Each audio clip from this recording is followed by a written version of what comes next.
गुरुवर्य देवधर रसिक बंधू आणि भगिनींनो,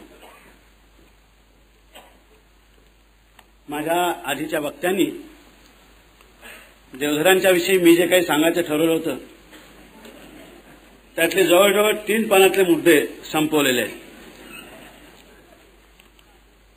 त्यामुळे मला अशी एक भीती वाटते की बोलायला मुद्दा नसलेला मनुष्य फार वेळ बोलत बसतो, असं काहीतरी माझ्या हातून होईल की काय. पण असं काही होणार नाही. याचं कारण असं आहे की देवधरांच्या विषयी त्यांच्या शिष्यांनी जे काही आता सांगितलं, त्यांच्या मित्रांनी जे काही सांगितलं ते एकदा नाही, दोनदा नाही, 10 वेळा समाजाला सांगायला पाहिजे असं मला वाटतं. देवधरांचा मी विद्यार्थी नाही हे त्यांचं भाग्य आहे. गुरु जसा भाग्याने मिळावा लागतो तसा शिष्य सुद्धा दुर्भाग्याने मिळू नये कोणाला, ती संधी त्यांना मी काही दिली नाही. 50 वर्ष एखादी संस्था चालवणं हीच एक अत्यंत महत्वाची अशा प्रकारची गोष्ट आहे. तेव्हा सुरुवातीला हे कार्य संस्था चालवण्याचं केल्याबद्दल मी की देवधरांच्या विषयी त्यांच्या शिष्यांनी जे काही आता सांगितलं, त्यांच्या मित्रांनी जे काही सांगितलं ते एकदा नाही, दोनदा नाही, 10 वेळा समाजाला सांगायला पाहिजे असं मला वाटतं. देवधरांचा मी विद्यार्थी नाही हे त्यांचं भाग्य आहे. गुरु जसा भाग्याने मिळावा लागतो तसा शिष्य सुद्धा दुर्भाग्याने मिळू नये कोणाला, ती संधी त्यांना मी काही दिली नाही. 50 वर्ष एखादी संस्था चालवणं हीच एक अत्यंत महत्वाची अशा प्रकारची गोष्ट आहे. तेव्हा सुरुवातीला हे कार्य संस्था चालवण्याचं केल्याबद्दल मी प्राध्यापक देवधरांच्या आधी सौभाग्यवती देवधर यांचं अभिनंदन करतो. एका नादिष्ट माणसाचा संसार साजरा करायचा, गावातली वाटेल ती माणसं आणून त्यांना गायला बसवणाऱ्या नवऱ्याच्या एकूण सगळ्याच गोष्टीवरती त्याच्या लक्षात न येईल अशा रीतीने देखरेख ठेवायची,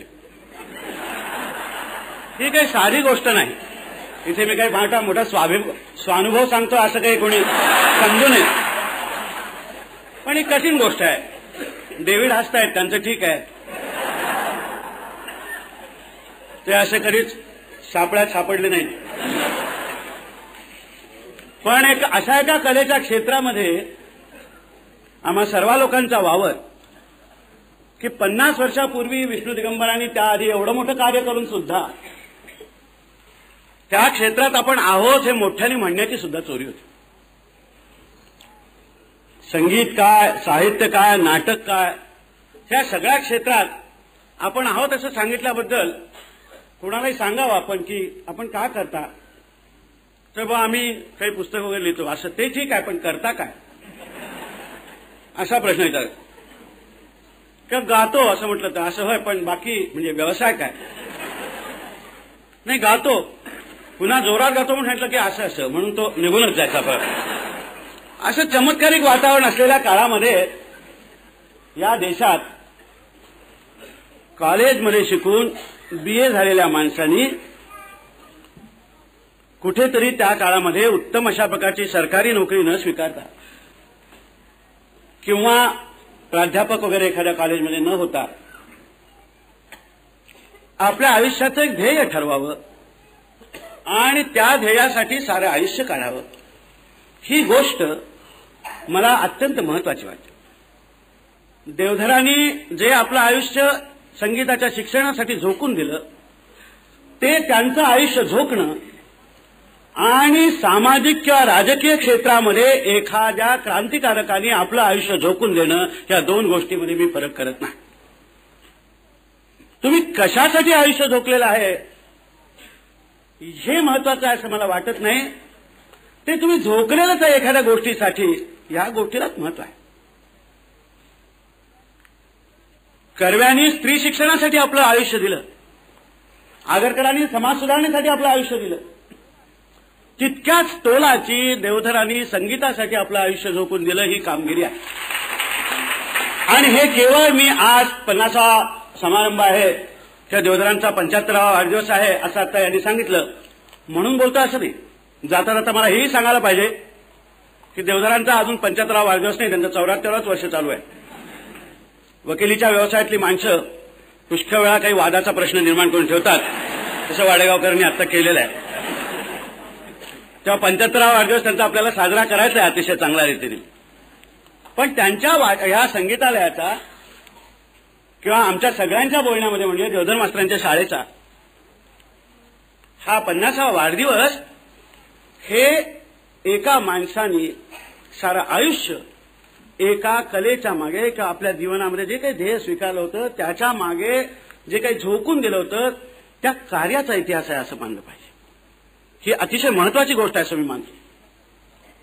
संगीताच्या क्षेत्रामध्ये त्यांनी काय केलं, त्यांनी काय करायला पाहिजे होतं हे सांगायचा माझा अधिकार नाही.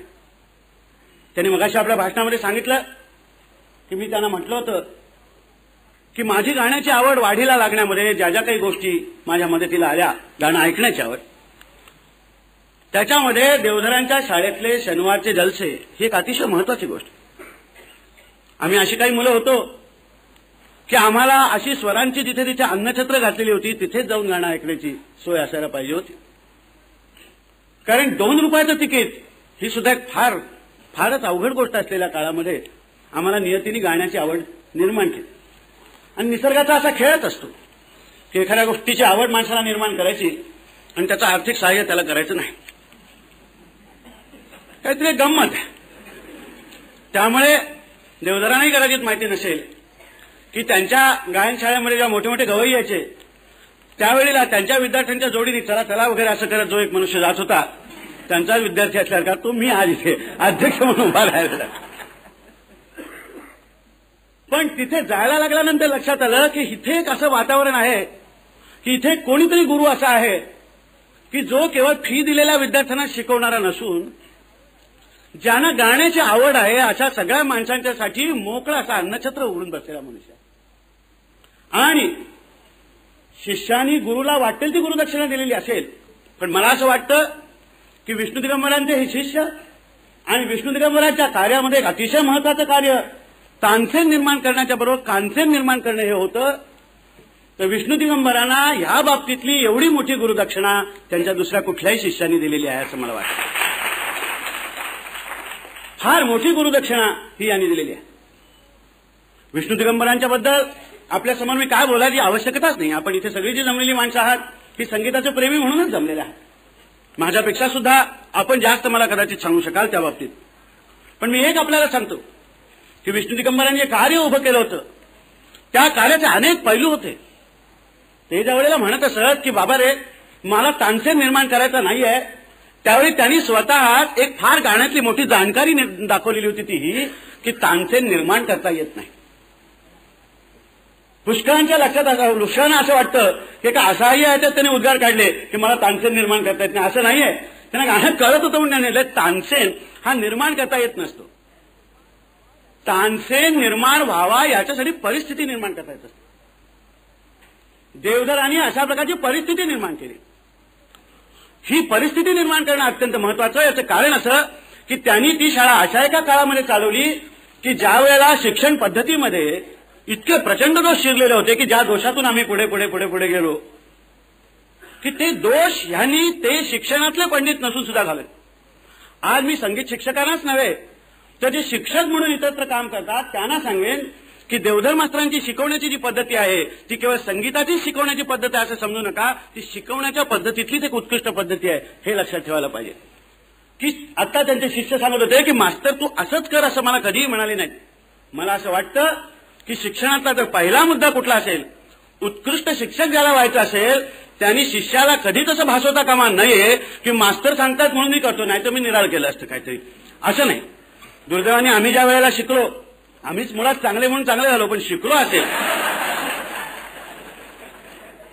की त्यावेळेला शिक्षणाचं पहिलं सूत्र होतं गप्प बसा. म्हणजे गाण्याच्या वर्गात सुद्धा गप्प बसा हे सूत्र असणं म्हणजे फार भयंकर. ती गप्प बसा संस्कृतीच म्हणतो. प्रश्न विचारायचा नाही. तुमच्या बुद्धीला चालना द्यायची ना. हात वर केला तर खाली हात करा अगोदर हेच पहिल्यांदा. आणि मास्तरांचा हात खाली आला तर आपल्या हातावरतीच काहीतरी छडी मारणार काय. अशा काळामध्ये संगीताच्या बाबतीमध्ये तर काय असेल मला कल्पना करवत नाही. मी काही कुठल्याही घराण्याचं गाण्याची तालीम वगैरे घेतली नाही. किंबहुना मला गाणं एवढं कळायला लागलं की मला येणार नाही हे मी फार लवकर ओळखलं. पुष्कळानं जर हे कळलं तर संगीतावर फार उपकार होतील असं माझं मत आहे. कळत नाही हे कळत नाही हीच तर संबंध एक मोठी प्रचंड शोकांतिका असते. पण मला हे नक्की कळलं की जो गुरु त्या शिष्यामध्ये कुतूहल निर्माण करतो तो खरा गुरु. आता काही गुण सोन्याचा आणि काही गुण सोनाराचा हे तर आहेच. अहो असं आहे की कृष्णाला भगवद्गीता सांगायला बाकीचे भेटले नसते का कोणी? होते की कितीतरी होते. पांडवच होते 5, कौरवांच्या पैकी मंडळी होती.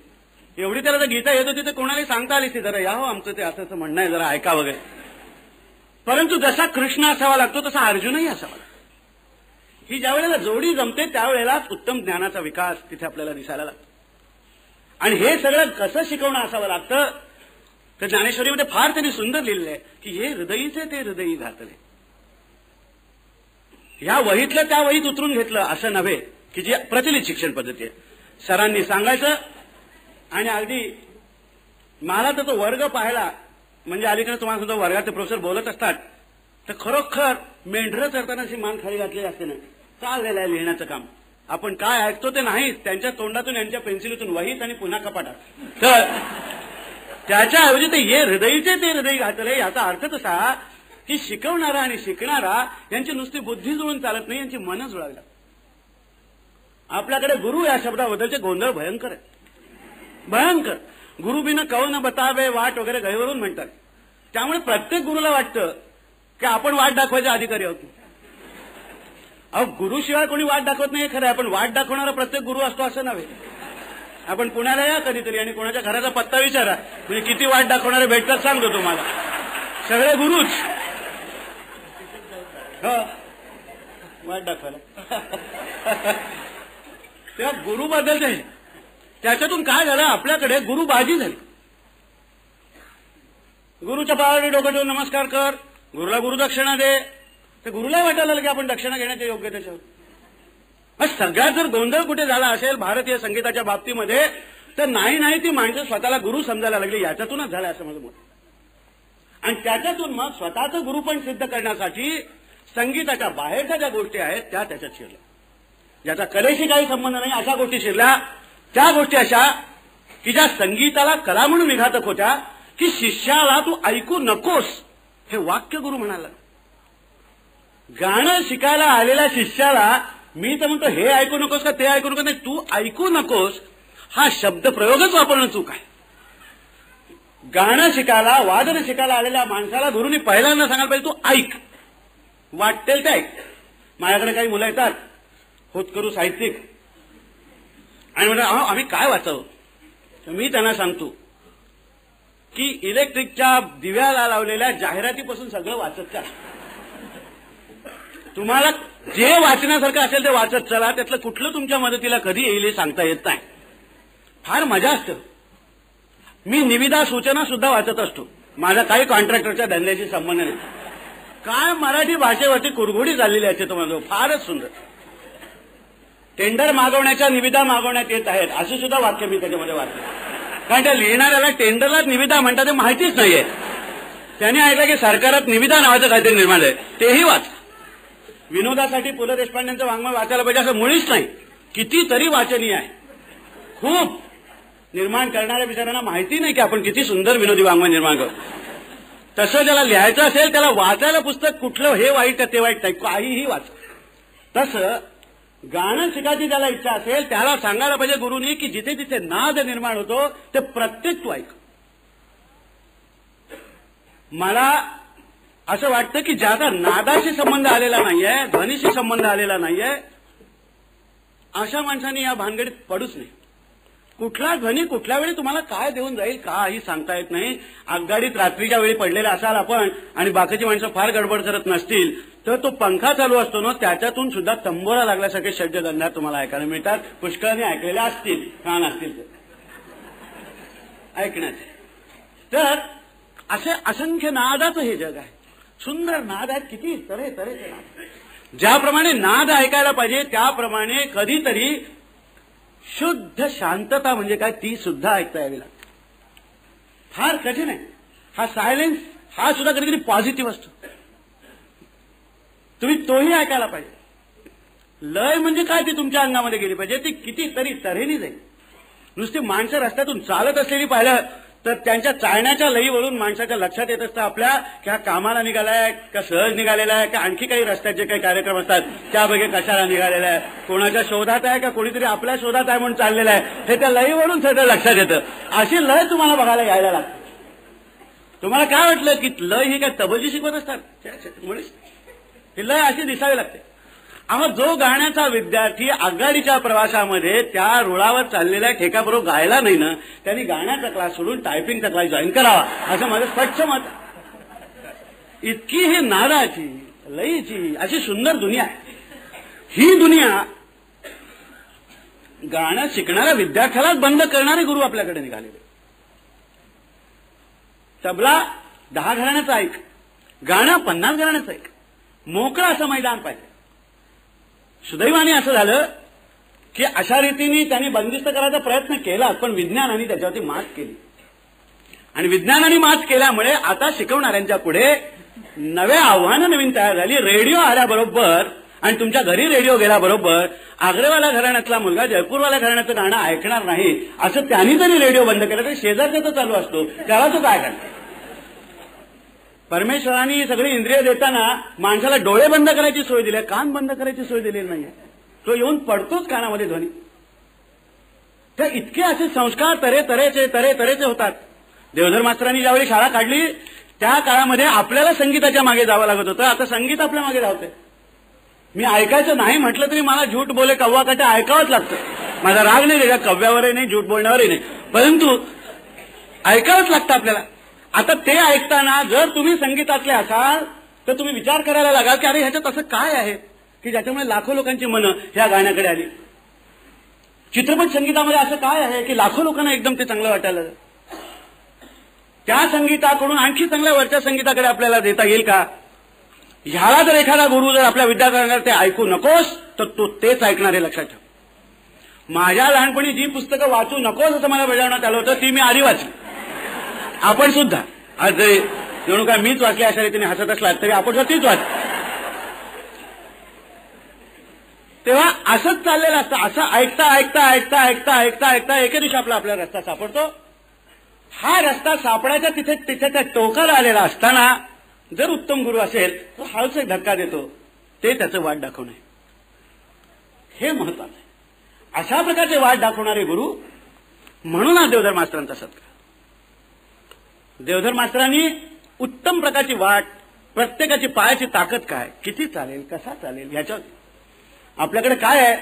आपल्याकडे दुर्दैवाने काही एक ज्याला पाश्चात्य संगीतामध्ये हा मुलगा उत्तम वादक होईल का, हा मुलगा उत्तम गायक होईल का, याच्या काही काही परीक्षा आहेत. आमच्याकडे त्या परीक्षा नाही.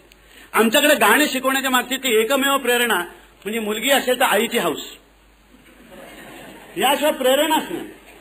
आणि जर गाणारा चांगला मुलगा असेल तर त्याच्यापासून परावृत्त करून त्याला गणिताच्या मागे कसा लावता येईल ही बापाची प्रेरणा. तर संगीताची प्रेरणा ह्या मुलाला जर असेल तर या मुलाला त्याच्यातला तबला चांगला येईल का, ह्याला वाद्य येईल का, ह्याला नाचता येईल का, ह्याला गाणं जास्त चांगलं आहे का, हा सुगम संगीताच्या बाबतीमध्ये जास्त लक्ष देतो का, ह्याचा गळा हलका आहे का, ह्याचा गळा रठ्ठ आहे का, ह्याच्या सगळ्याच्या जे काही चाचण्या आहेत ह्याच आमच्याकडे नाही. त्यामुळे आमचं कसं आहे की गाते असंच. आणि त्यामुळे हे जे चांगले चांगले शिक्षक होते यांच्याकडून आधी परीक्षा घेऊन नंतर त्या क्लासमध्ये पाठवायचं, यांचा सल्ला घ्यायचा हे राहून आईला वाटतं का वडिलांना वाटतं की गाणी म्हणता आली पाहिजेत म्हणून गाणं शिकवण्याला पाठवण्याची पद्धती होती. 50 वर्षाचे परिश्रम देवधरांच्या सारख्यांचे किंवा गांधर्व महाविद्यालयाचे किंवा यांच्यासारख्या ज्या इतर संस्था आहेत त्यांचे आताचे आपल्याला दिसायला लागलेले आहेत. आणि आता मात्र गाणं शिकणारा अमुक करणारा मनुष्य एका नव्या आत्मविश्वासाने हे संगीत शिकायला लागलेलं आहे. ही परिस्थिती आपोआप आलेली नाही. ह्या परिस्थितीच्या मागे अतिशय परिश्रम आहे. हा एक झाला.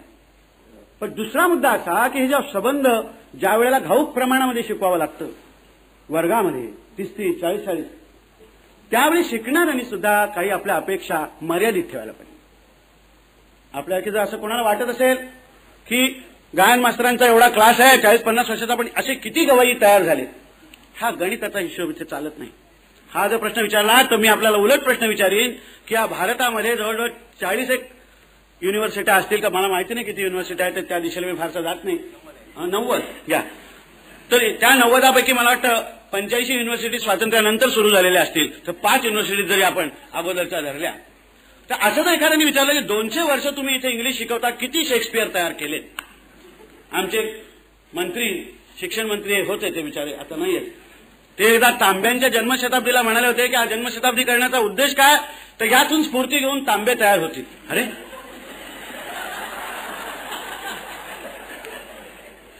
म्हणजे कुठेतरी माझी अशी समजूत आहे की तांबटाळीत कसला तरी उद्घाटनाचा कार्यक्रम होता, ते भाषण त्यांनी तिथे केलं असावं म्हणून ते तांबे तयार होते. म्हणून त्या गायनाच्या क्लासून किती तुम्ही गवई तयार केले, अशा प्रकारचा जो हिशोब कोणी विचारायला लागला तर तो हिशोब चुकीचा आहे. पण हिशोब चांगला कुठला आहे की ह्या गायनाच्या क्लासमध्ये जे गाण्याचे कार्यक्रम होतात, ज्या गाणे शिकायला येतात, ही मंडळी पुढे किती ठिकाणी गाणं ऐकायला जातात, गाणं ऐकतात की नाही, गाणं हा त्यांच्या जीवनाचा एक महत्वाचा भाग ठरतो की नाही, हा मुद्दा महत्वाचा आहे. आणि हा जर आपण मुद्दा विचारात घेतला तर मला वाटतं की माझ्या पाहण्यातल्या जेवढ्या शाळा आहेत संगीताच्या, त्या शाळेमध्ये मी देवधरांच्या स्कूल ऑफ इंडियन म्युझिकला अग्रगण्य असं स्थान देईन. आता ते म्हणाले किती नानाविध व्यवसायातली मंडळी, नाना जातीची, नाना धर्माची, नाना भाषांची, ही एका अशा त्या सुराच्या, लयीच्या आणि चांगल्या गाण्याच्या धाग्याने बांधून बसलेली मी स्वतः पाहिलेली, मी स्वतः अनुभवलेली, असंख्य वेळा अनुभवलेली आहे. हे कार्य फार मोठं आहे. चांगलं ऐकायला शिकवणं, चांगलं वाचायला शिकवणं हे फार महत्वाचं आहे. आणि हे कार्य करत असताना नुसतं एका विद्यार्थ्याला घेऊन तालीम देत बसून ते कार्य होणारं नसतं. चारी अंगाने त्या गुरुला स्वतःची तयारी करावी लागते. देवधरांच्या स्कूल ऑफ इंडियन म्युझिकमध्ये आतापर्यंत जर अत्यंत उत्कृष्ट विद्यार्थी कोण असेल तर ते स्वतः देवधर. यांच्या इतका उत्कृष्ट विद्यार्थी नाही तिथे, कारण आज सुद्धा ते विद्यार्थीच आहेत आणि गुरु होऊन बसले नाहीत. हे नशीब. गुरुपौर्णिमा, अमावास्या काही त्यांनी साजऱ्या केल्या नाही. हे फार चांगलं केलं.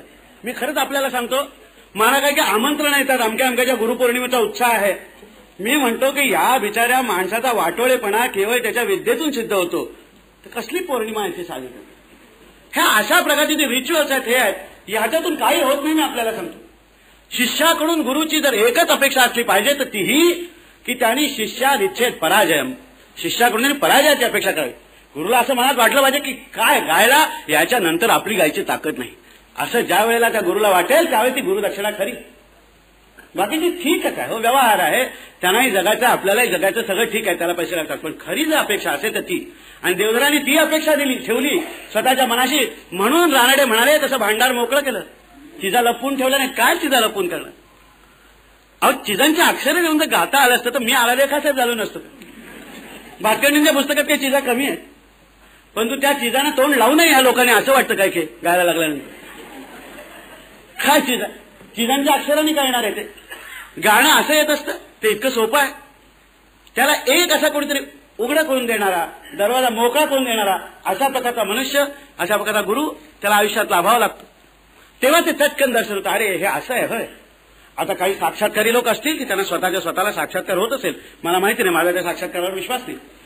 परंतु जिथे ज्ञानेश्वरांच्या सारखी माणसं सुद्धा आपण लिहिलेल्या याच्याबद्दलचा उद्गार करताना निवृत्तीचा ज्ञानदेव म्हणतात, त्यांनी मला दरवाजा उघडून दिला म्हणतात आणि कृतज्ञतेने उल्लेख करतात. तर काहीतरी अशी एक घटना असते की तिथे ते एकदम दार उघडं होतं आणि मग आपल्याला दिसायला. आणि तिथे नवीन विद्यार्थी आहेत त्यांना मी सांगतो की या ज्या जगामध्ये तुम्ही प्रवेश करता संगीताच्या, हा अद्भुत जग. खोटे अभिमान बाळगू नका की भारतीय संगीताचीच परंपरा श्रेष्ठ आहे आणि पाश्चात्य संगीताची नाही. चुकीच आहे. पाश्चात्य संगीत सुद्धा फार फार सुद्धा काय, पाश्चात्य संगीत अतिशय श्रेष्ठ अशा मोठ्या दर्जाचं आहे. संगीत ही गोष्ट वाईट असेलच कशी, मला सांगा. संगीत होण्यासाठी म्हणून ज्या काही मूळ त्याला काही अटी आहेत त्या सगळ्यांच्या सारख्याच अटी आहेत. मी एका घराण्याची मारामारी चालू असताना विचारलं की म्हटलं का हो? म्हटलं तुमचा षड्ज आणि त्या कोण जयपूरवाले त्यांचा षड्ज, त्यांची मुळातच काही फारकत झाली आहे का, काय मारामारी काय? म्हटलं तुमच्या त्रितालात काय 16च ना मात्रा का, काही तुमच्या काही खास वशील आणि 14.5 पर्यंत चालेल वगैरे, असं कुठे आहे मारामारी? तुम्हाला दर्शन कसं करतं याच्यावरती? परंतु हे का राहिलं तरी सुद्धा आणि हे मोकळेपणा का आला नाही, त्याच्या मागे पुष्कळशी कारण होती. ते समाज परिस्थिती अशी होती, त्या लोकांची वृत्ती अशी होती.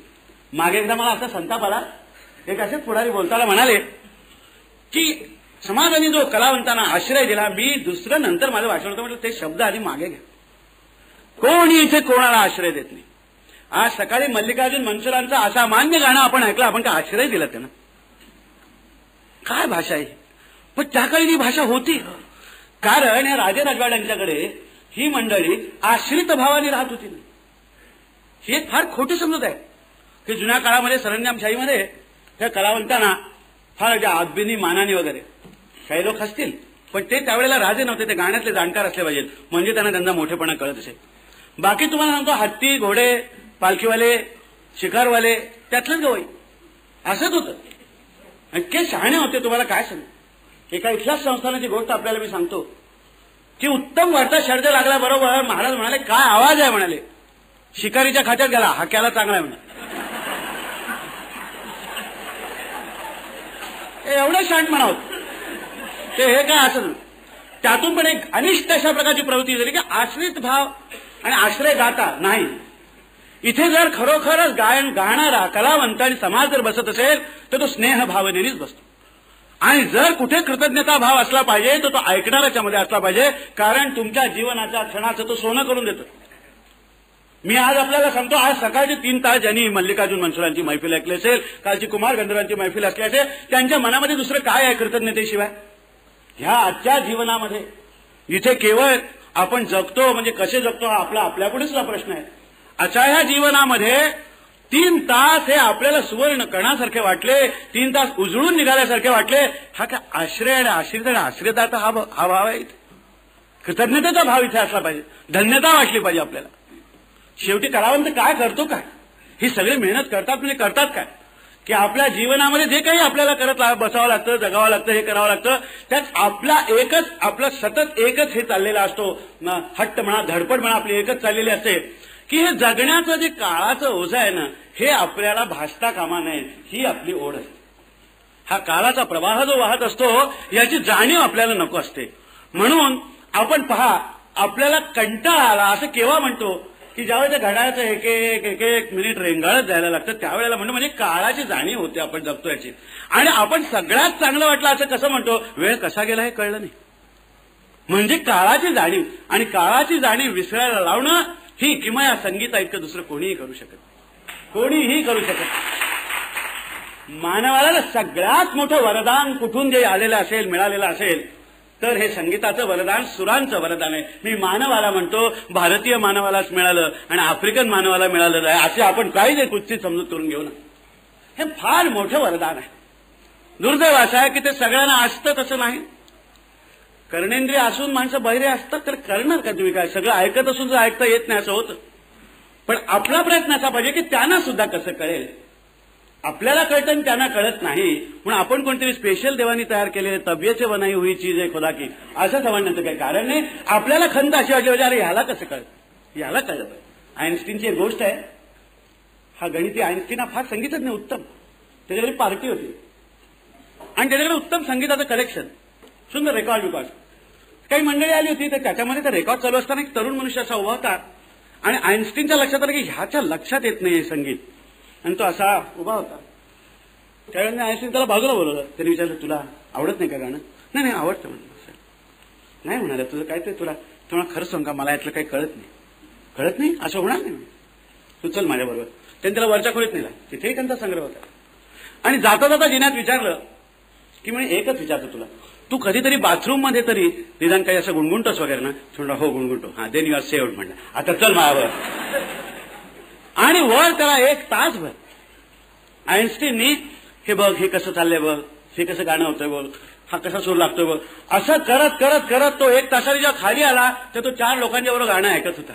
शिकवायला अर्थात आईन्स्टीन एवढा मोठा बुद्धिमान मनुष्य होता हे खरंच आहे, परंतु आईन्स्टीन सारख्या माणसाला वाटलं की पार्टी बाजूला टाकावी आणि ह्याला गाणं न कळणाऱ्या माणसाला गाण्यात आणून ठेवावं. हे काय सहज झालेली गोष्ट, ही फार महत्वाची गोष्ट.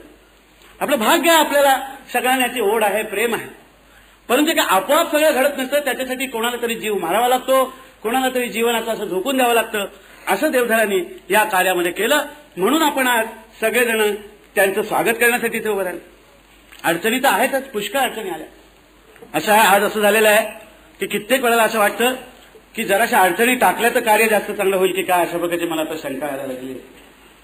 मी मोठ्या इमारती बघतो, मोठ्या युनिव्हर्सिट्यांच्या मधलं सगळं बघतो, प्रत्यक्ष कार्य मला तिथे दिसत नाही.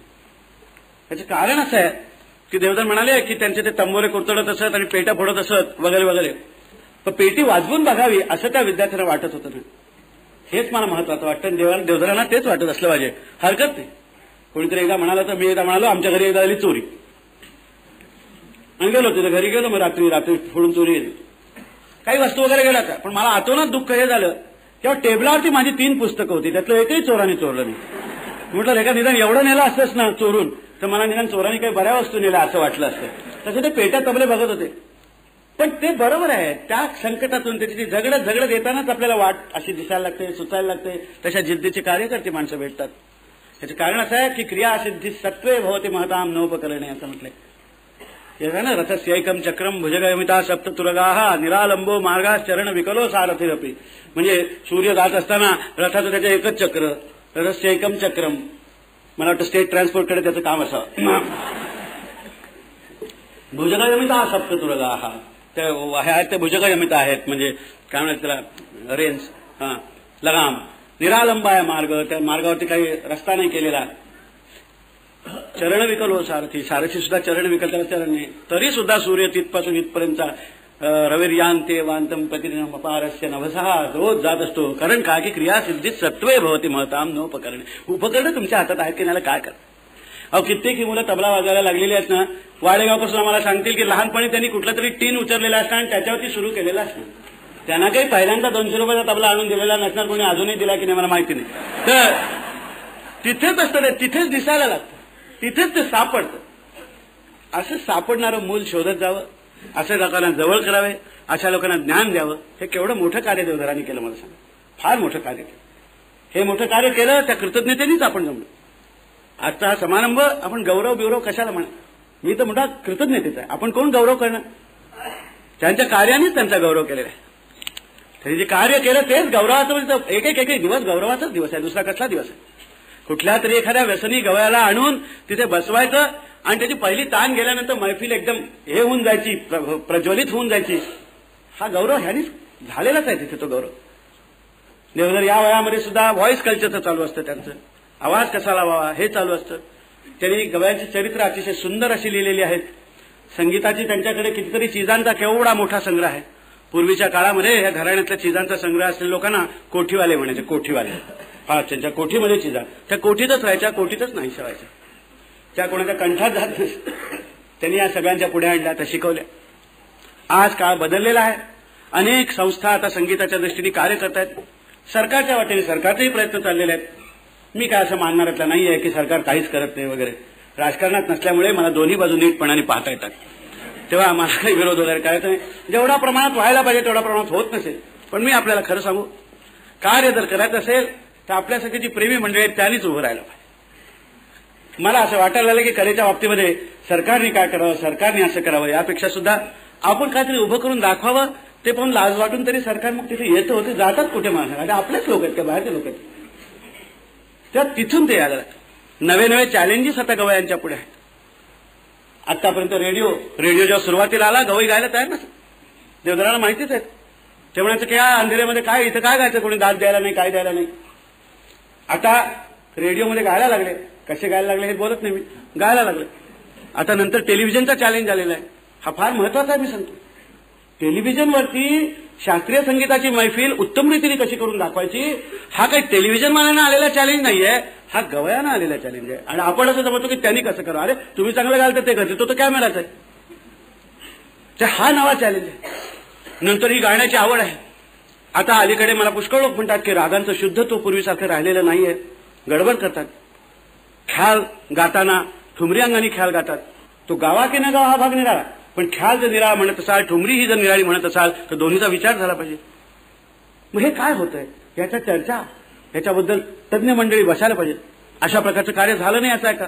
या मुंबईमध्येच मुंबई युनिव्हर्सिटीने उशिरा का होईना पण संगीताचा विभाग निर्माण केला. असं हे कार्य हळूहळू करत असताना आपल्याकडून हे आपलं कार्य आहे अशा रीतीने सहभागी तर आपण श्रोते म्हणून व्हायला पाहिजे. पण मी इथे गवयांना विनंती करणार आहे, जे कलावंत आहेत त्यांना विनंती करणार आहे की हे कार्य ते दुसऱ्याच समजतात, हे त्यांचं कार्य आहे. मला सांगायला अतिशय खेद होतो की ज्या ज्यावेळी अशा प्रकारचं कार्य असतं त्यावेळी आमच्यातले कित्येक गवई, मी सगळेच म्हणत नाही, केवळ व्यावसायिक दृष्टीने त्याच्याकडे पाहतात. हे मला अजिबात आवडत, हे चूक. तुम्ही समाजाचं सुद्धा काहीतरी देणं लागता नाही, देणं लागता की नाही हा भाग सोडून द्या, तुम्ही तुमच्या कलेचं देणं लागतं नाही. सोसायटीची कमिटमेंट असावी की नाही असा एक प्रकारचा आमचा पुढे साहित्यात फार चर्चेचा विषय आहे. पण मला असं वाटतं की तुमची तुमच्या आर्टची कमिटमेंट पाहिजे. ही जर तुमची नसेल तर कसं होईल. मला असं म्हणायचं आहे की या मुंबई शहरामध्ये हा संगीताचा उत्सव आपल्याला ह्या जिथे अकॉस्टिक्स चांगल्या नाहीत, जिथे एकमेकांमध्ये साहचर्य निर्माण होत नाही अशा हॉलमध्ये करावं लागतं. आज आमच्याकडे उत्तम प्रकारचं गाणं ऐकण्यासाठी 1000 लोक बैठकीत तिथे बसून गाणं ऐकतील आणि जिथे मायक्रोफोन नावाची भयंकर गोष्ट नसेल आणि वाद्य किंवा स्वर याची जी मुळातली जात आहे ती ऐकायला येईल अशा प्रकारचा हॉल नाही आमचा. हा कोणी उभा करायचा. संगीताच्या प्रेमी लोकांनी तो उभा करण्यासाठी धडपड करायला पाहिजे.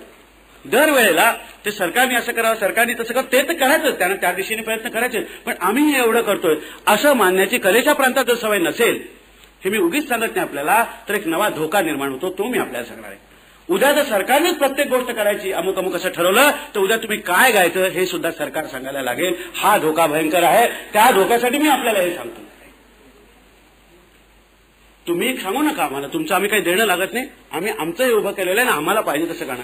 आणि मी आपल्याला हे सांगतो की या भारतामध्ये उद्या अन्न कमी मिळालं, धान्य कमी मिळालं, अमकं झालं तमकं झालं, हे ह्याच्यासाठी सगळे लढे करू. पण एक लक्षात ठेवा, तुमच्या गळ्यामधलं तुम्हाला गावंसं वाटणारं गाणं ज्या दिवशी सरकार खेचून नेईल त्याच्या इतका अभागी दिवस दुसरा कुठलाही येणार नाही. म्हणून आपल्याला आपलं गाणं, आपल्याला आपलं हे वाढवायला पाहिजे, आपल्याला आपली ही ताकद जास्त वाढवायला पाहिजे. ही मला अत्यंत महत्वाची गोष्ट वाटते. आणि त्या आज या शाळेच्या ह्याच्या दृष्टीने मला सांगावे असं, तेव्हा संगीतकारांनी येऊन एकत्र येऊन, आता पूर्वीसारखे घराण्यांचे मतभेद राहिले तसं मला वाटतच नाही. नवी पिढी आलेली आहे, इतकी हुशार आहेत प्रत्येक ह्याच्यातली. काही लोक गाण्याबद्दल चिंता व्यक्त करतात, ते चिंताच व्यक्त करण्यासाठी जन्माला आलेले असतात. हे मी तुम्हाला ते गाण्याबद्दलच करतात असं समजू नका. थंडी 4 दिवस वाढली ना मुंबईतली तरी सुद्धा बरं वाटत नाही ना. आणि गेल्या वर्षी लवकर संपली होती आणि जाऊ दे ना, मग आता यंदा आहे 4 दिवस, कधी भिकारी आपल्या मुंबईत मिळत नाही ती, असं ती चिंता करते. जाऊ द्या, उत्तम गातात. कोण म्हणतो चांगलं गात नाही. मी खूप गाणं ऐकतो तुम्हाला. नवीन मुलं अतिशय तयारीने गातात, स्वतंत्र विचाराने गातात, निराळ्या रीतीने गातात. गाणं काय निराळा आहे, त्यांचा पोशाख निराळा आहे, त्यांची वृत्ती निराळी आहे. संगीतात जर त्यांची वृत्ती दिसायला लागली नाही तर कशात दिसणार. त्या आक्रमणाने ते गातायत, चांगल्या रीतीने गातायत, विचार करतायत, निर्णय संस्कार घेऊन गातायत. अशा वेळेला संगीताला काही ऐकणारा श्रोता नाही असं मुळीच वाटत नाही. मी 40-45 वर्ष वयाच्या 8व्या-9व्या वर्षापासून संगीत ऐकण्याचाच व्यवसाय केला. हल्ली जितकं संगीत जाणकारीने ऐकतात तितकं 40 वर्षापूर्वी ऐकत नव्हते, हे मी तरुण पिढीला सांगतो.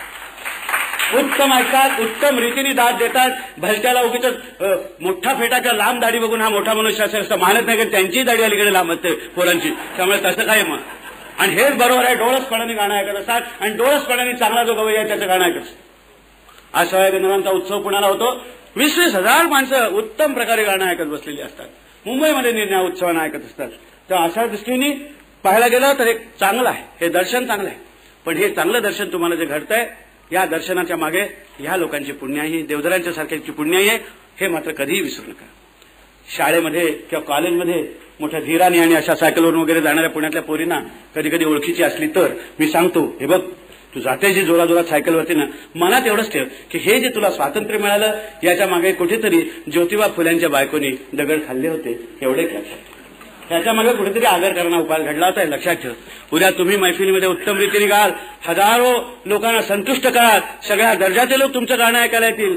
त्यावेळी मी तरुण कलावंतांना हे सांगेन की हे सगळं आज तुम्ही जे मोकळेपणाने करता आहात याच्या मागे देवधरांच्या सारख्याचं आयुष्य मागे लागलेलं होतं, याची आपण जाणीव विसरू नका, हे सांगतो. देवधरांना दीर्घायुष्य लाभो.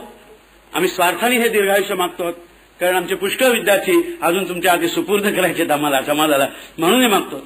उत्तम प्रकारचं शिक्षण इथे चालू. या विद्यालयाला जर इमारत पाहिजे असेल तर त्यांच्या शिष्यांनी, कलावंतांनी उभं राहून मुंबईमध्ये उत्तम अशा प्रकारचं केवळ उत्तम संगीत ऐकण्यासाठी असं एक सभागृह उभं करावं. अशा प्रकारची इच्छा मी व्यक्त करतो. ती त्यांचीच इच्छा मी आपल्याकडे मोठ्याने व्यक्त करतो.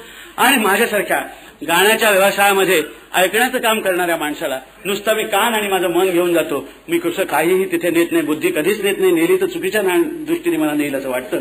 तर त्यामुळे अशा माझ्यासारख्या माणसाला एवढ्या मोठ्या उत्सवाचं आज आपण अध्यक्षस्थान देऊन लाजवलेलं आहे असं मी आपल्याला सांगतो.